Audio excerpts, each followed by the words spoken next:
मेरे भाइयों, दुनिया में किसी भी मुसलमान से अगर आप ये पूछें कि अल्लाह उसके रसूल से तुम्हें मोहब्बत है, तो शायद शराबी भी, जुआरी भी बुलंद आवाज़ से नारे तकबीर के साथ ये कहेगा कि मियाँ ये कोई पूछने की बात है, हमसे बड़ा तो कोई आशिक़ रसूल है ही नहीं। अच्छा भाई, किसी के दिल में कोई घुसा तो नहीं है, इसलिए हो सकता है कि वो बात सही कह रहा, उसके दिल में अल्लाह के रसूल से मोहब्बत हो, मगर सवाल ये है कि वो मोहब्बत अल्लाह उसके रसूल को भी मंजूर है या नहीं। एक तरफा मोहब्बत इंसान की हलाकत का सबब बन जाया करती है। मोहब्बत जब दो तरफा हो तो फिर बात बना करती। तो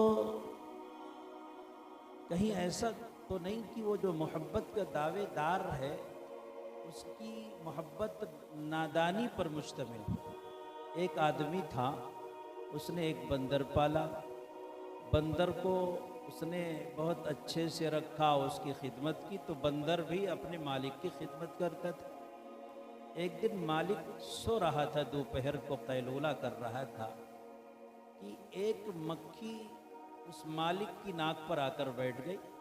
बंदर हटा देता, फिर मक्खी बैठ जाती, फिर हटा देता, फिर बैठ जाती। वो अपनी आदत से मजबूर है। बंदर को आया गुस्सा ये सोचकर कि मेरे आका की नाक पर मक्खी बैठी। पत्थर उठा करके उसने हमला किया मक्खी पर। मक्खी तो भाई भाग गई, लेकिन आका की रूह कफ से उनसरी से परवाज कर गई। उसने ये हरकत मोहब्बत में की, बल्कि मोहब्बत में पागल होकर, दीवाना होकर, मजनू होकर उसके दिलो दिमाग में बात आई कि मेरे आका के नाक पर मक्खी।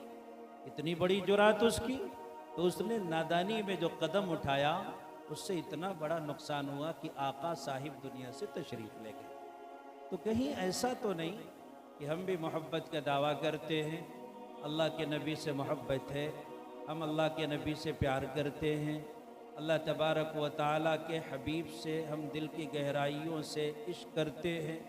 सवाल ये है कि अल्लाह उसके हबीब भी आपके इश्क को मंजूर फरमाते हैं कि नहीं फरमाते।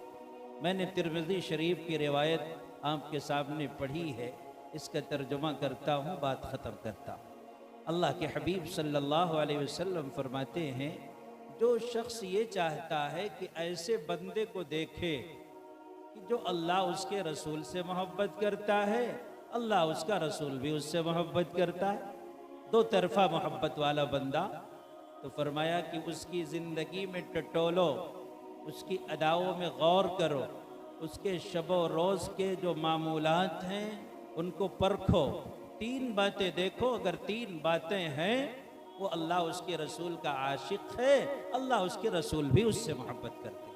पहली बात क्या? फलियस्दुक़ हदीसहु इज़ा हद्दसा, जब भी बोले तो सच बोले। सच्चा आदमी अगर है, सच्चाई की आदत है, उसकी ज़बान सिद्क़े मकाली के साथ ही लबकुशा होती है। जब बोलता है तो सच बोलता है, झूठ के करीब नहीं जाता। तो अल्लाह तबारक व तआला के हबीब फरमाते हैं कि इस सच्चे आदमी के मुँह से दावा अच्छा लग रहा है, अल्लाह उसके रसूल का ये आशिक़ है, अल्लाह उसके रसूल भी इससे मोहब्बत फरमाते हैं। कुरान करीम में अल्लाह ताला ने बहुत कम गुनाह ऐसे हैं जिन पर लानत बरसाई। फरमाया अला लानतुल्लाहि अलल काज़िबीन, सुनो अल्लाह की लानत, अल्लाह की लानत इस शख्स पर जो इंसान झूठ बोलता है। इंसान अगर झूठ का मिजाज बना ले तो अल्लाह के लानत का तौक अपने गर्दन में लटका के घूमेगा। आज झूठ का एक आम शुयू है। घर में भी झूठ, बेटा बाप से झूठ बोलता है, बेटी माँ से झूठ बोलती है, शौहर बीबी से, बीबी शौहर से। घर में तो झूठ है ही है। जिस दुकान पर बैठकर तिजारत करता है, सुबह से शाम तक बस झूठ झूठ झूठ, इसी पर उसकी रोजी चल रही। अफसोस तो ये है कि वो ये समझता है कि अगर झूठ नहीं बोलेंगे तो हमारी दुकान नहीं चलेगी। अगर ख्यालात इस सतह के निचले दर्जे पर पहुंच चुके हैं कि झूठ नहीं बोलेंगे तो दुकान नहीं चलेगी। आप अपने ईमान का जनाजा पढ़ चुके हैं, मोमिन नहीं है आप, फिक्री एतबार से मुर्तद हो गए, आप काफिर हो गए। पैगंबर फरमाते हैं कि झूठ से इंसान बर्बाद होता। इन्न सिद्क़ युंजी वल किज़्ब युहलिक, सच्चाई नजात देती है, सच्चाई से आदमी तरक्की करता है, सच्चाई से आगे बढ़ता है, सच्चाई से बरकत होती है, सच्चाई से रहमत आती है, सच्चाई के जरिए से अल्लाह तबारक व ताला इंसान को सुरैया की बुलंदी पर पहुंचाता है। झूठ से आदमी तबाह व बर्बाद होता है। झूठ का अंजाम इंसान को जमीन में दफन करना है। झूठ से नफरत फैलती है, अल्लाह का गजब जमीन वालों की तरफ मुतवज्जे होता है, अल्लाह की लानत जमीन वालों की तरफ बढ़ती है। तो अल्लाह ताला ये फरमाए, पैगंबर ये फरमाए, और हमारा माशरे का इंसान क्या कहता है, झूठ नहीं बोलेंगे तो दुकान हमारी नहीं चलेगी। अल्लाह के हबीब सल्लल्लाहु अलैहि वसल्लम फरमाते हैं, अल्लाह यइदर रजुलु सबियहु व अल्लाह यफी लह, आदमी अपने बच्चे से भी ऐसा वादा न करे जिसके पूरा करने की नीयत ना हो। बच्चा रो रहा है, माँ ने चुप कराने के लिए, सिर्फ चुप कराने के लिए ये कह दिया कि चुप हो जाओ, टाफी दिला दूंगी। बाप ने कहा बेटे चुप हो जाओ, खिलौने दिला दूंगा। नीयत दिलाने की नहीं है, चुप कराने की है। पैगंबर फरमाते हैं अपने मासूम बच्चे से इस तरह का वादा भी न करो कि उसे पूरा करने की नीयत न हो, ये भी झूठ के अंदर शामिल है। अल्लाह के हबीब सल्लल्लाहु अलैहि वसल्लम की हदीस है, इब्ने माजा में रिवायत मौजूद है। मेरे भाइयों, अल्लाह के हबीब सल्लल्लाहु अलैहि वसल्लम फरमाते हैं, इदा कज़बल अब्द, जब बंदा झूठ बोलता है, जिसको उसने फैशन समझ लिया, आर्ट समझ लिया, कला समझ लिया कि मैं झूठ बोल करके लोगों को बेवकूफ़ बना लेता हूँ, झूठ बोल करके लोगों को अहमक बना लेता हूँ, झूठ बोल करके लोगों से माल ऐंठ लेता हूँ, झूठ बोल करके रोटी कमा लेता हूँ, झूठ बोल करके अपनी गाड़ी चला लेता हूँ। अपने आप को झूठा होने के बावजूद इस झूठ पर फख्र करके हुनरमंद समझता है। पैगंबर फरमाते हैं, इदा कज़बल अब्द, जब बंदा झूठ बोलता है, फतबाअदल मलकु मिन नतनि मा जाअ बिही मीलन, उसके मुंह से बदबू आती, इतनी खतरनाक बदबू कि जिसकी वजह से अल्लाह के रहमत के फरिश्ते जो उसकी पासबानी के लिए उसके इर्द गिर्द होते हैं, वो रहमत के फरिश्ते उसका साथ छोड़ देते हैं। अब वो आदमी हलाक हो, तबाह हो, बर्बाद हो, हादिसे हो, एक्सीडेंट हो, गिरे मरे, जनाजा हो या ना हो, उसके टुकड़े बिखर जाए, अब अल्लाह को कोई परवाह नहीं। जब फरिश्तों ने साथ छोड़ दिया तो इंसान की का मुकद्दर तबाही के सिवा और कुछ नहीं हो सकता। अल्लाह के हबीब सल्लल्लाहु अलैहि वसल्लम मिंबर पर टेक लगा के बैठे हुए हैं। रावी फरमाते हैं कि अल्लाह के हबीब ने इरशाद फरमाया, अला उनब्बिउका बि अकबरिल कबाइर, क्या मैं तुम्हें महापाप न बतलाऊं, बड़ा गुनाह न बतलाऊं, कबीरा गुनाह की निशानदही न करूं? क़ील या रसूल अल्लाह नाम, फरमाया है अल्लाह के हबीब ज़रूर बतलाइए कि कबीरा गुनाह क्या है, महापाप क्या है।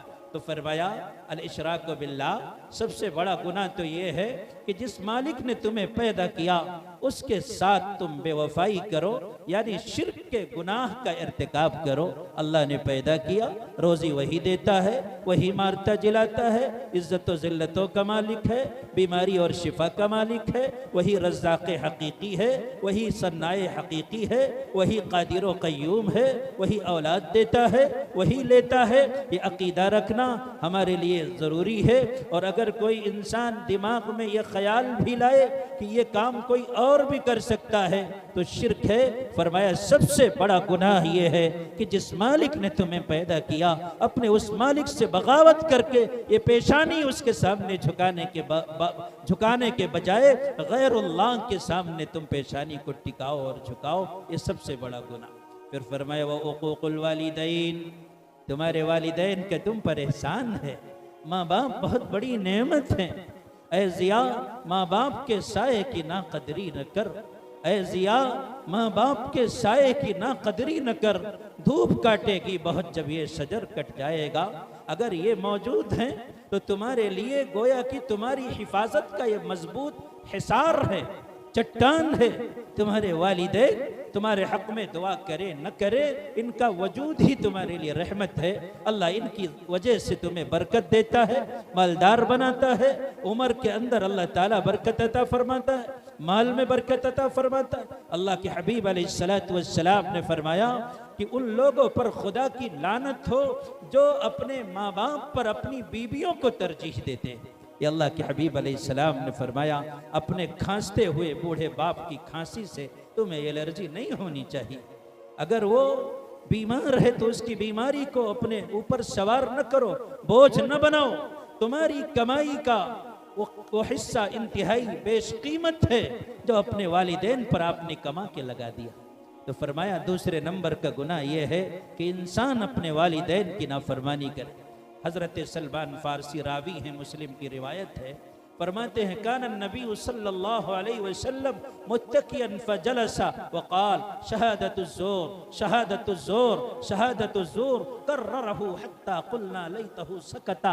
अल्लाह के हबीब टेक लगा के बैठे हुए थे, जब तीसरे नंबर के गुनाह के बताने की बारी आई आप संभल करके बैठ गए और फरमाया झूठी गवाही, झूठी गवाही, झूठी गवाही। बार बार इस जुमले को दोहराने लगे। जलाल की कैफियत चेहरे से आया हो रही थी। फरमाते हैं सहाबी कि हम तमन्ना करने लगे काश आप खामोश हो जाएं, कहीं जलाल के इस आलम में झूठे पर आप बद्दुआ न कर दे और वो आदमी हलाक न हो जाए। तो झूठ इतना बड़ा गुनाह।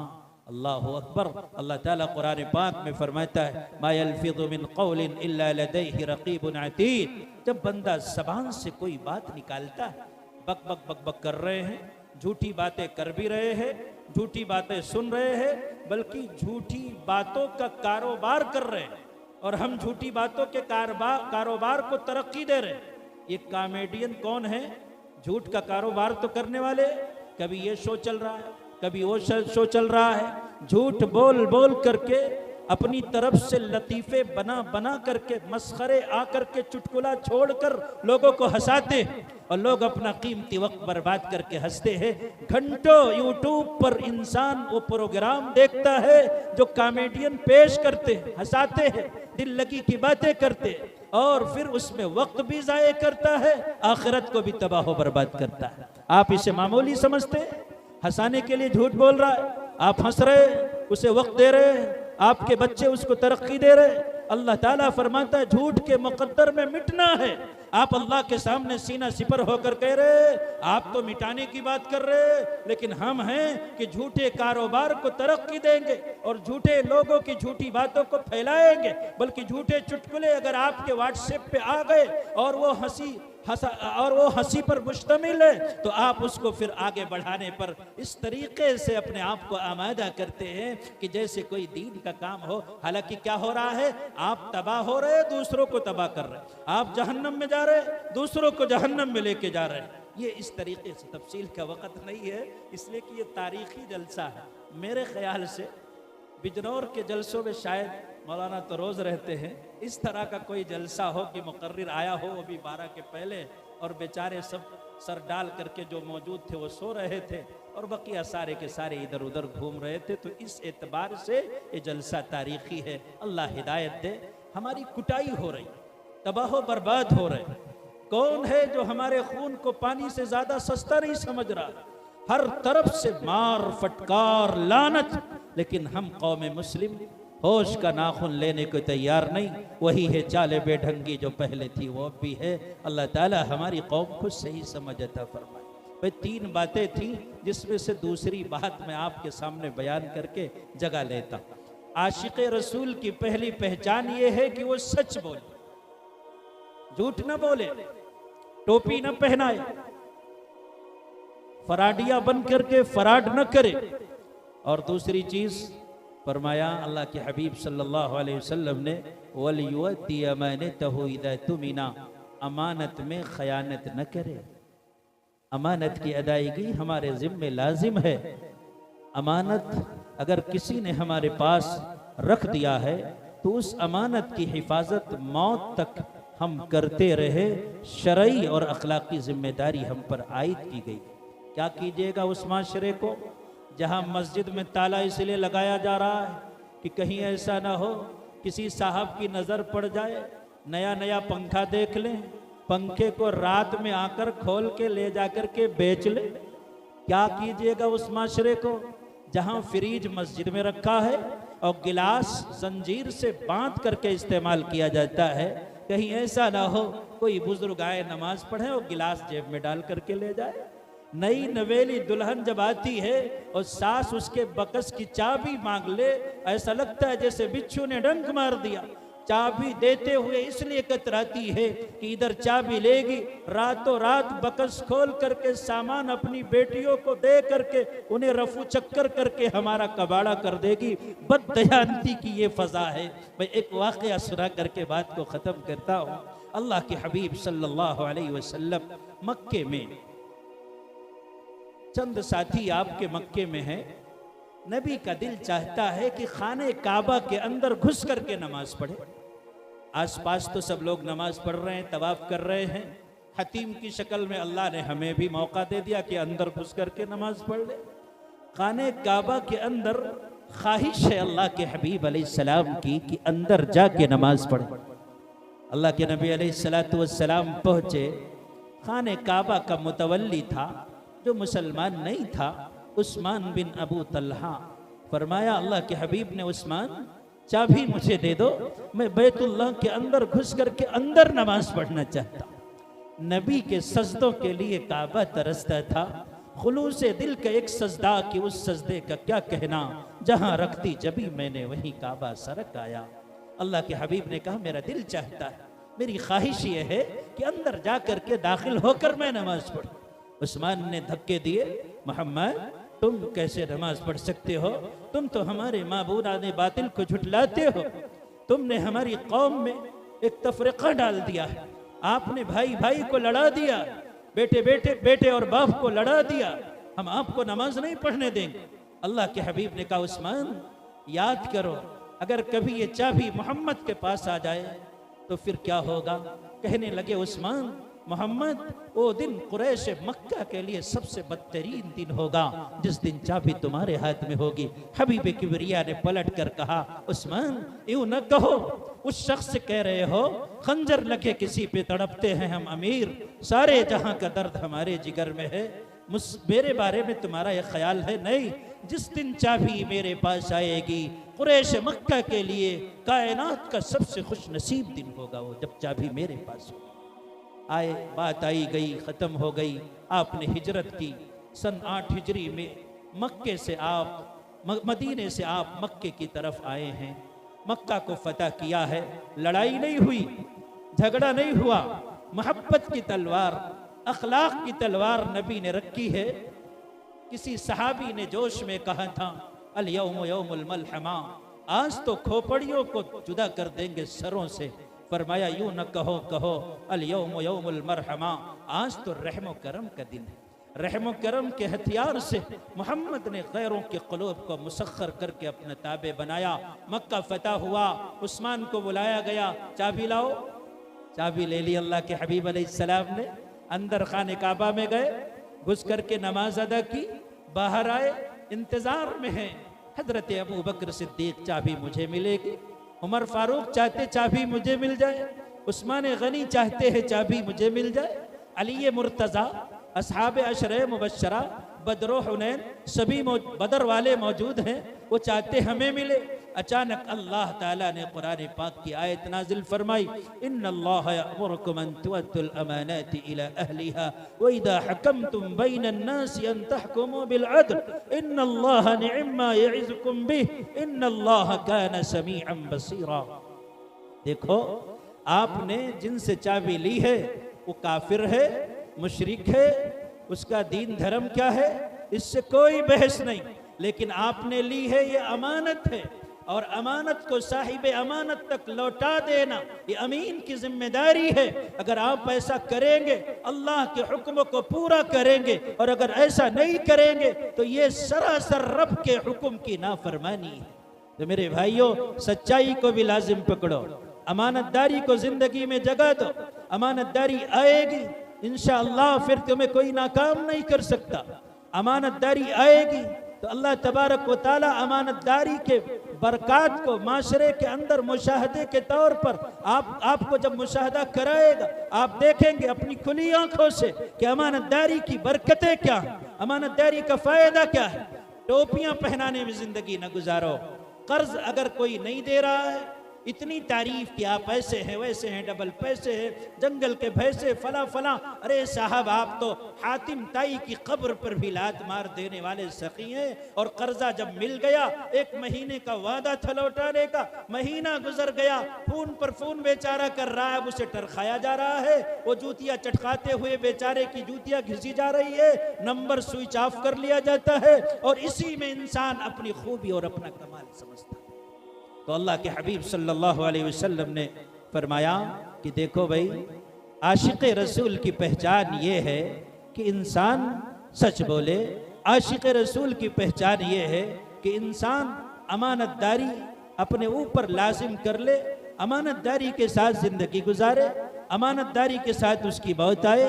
करोड़ों की दौलत हो, अगर किसी गैर की वो दौलत है तो इंसान उस पर राल न टपकाए। हमारे यहाँ क्या है, 10 रुपये 20 रुपये मिल जाए, मस्जिद के लाउड स्पीकर से ऐलान होगा कि भाई अमानतदार आदमी हूँ, मुझे 20 रुपये मिले हैं। किन साहब का है?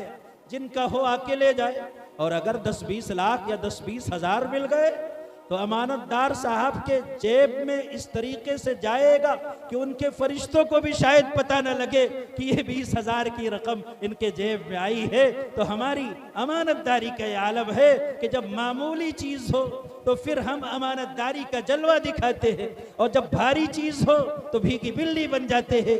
एक मुसलमान के सामने करोड़ों की दौलत हो, लेकिन अगर वो गैर की दौलत है, उसके पास बतौर अमानत के है, तो इंसान फिर उसे ललचाई नजरों से नहीं देखा करता। सहाबे किराम रिज़वानुल्लाहि अलैहिम अजमईन के अंदर यही सिफात कार फरमा थी।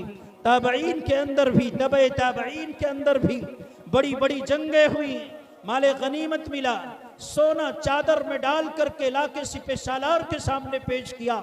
उसको ताज्जुब है, इतना ज्यादा सोना अगर तू रख लेता तेरी नस्लों का काम बन जाता। तू कौन है आखिर, और तेरा नाम क्या है? तूने अमानतदारी का ये करिश्मा दिखाया है। कहा करते थे साहब ये माल अमानत है, मैंने पहचाना, आप तक हमारी जिम्मेदारी थी, पहुंचा दिया। मैं कौन हूँ, मेरा नाम क्या है, आप जानकर क्या करोगे? जिसके लिए किया है वो अल्लाह मेरा नाम खूब जानता है। अल्लाह तबारक व तआला हमें कहने सुनने से ज़्यादा अमल की तौफीक अता फरमाए। आमीन व आखिर दावाना अनिल हम्दुलिल्लाह।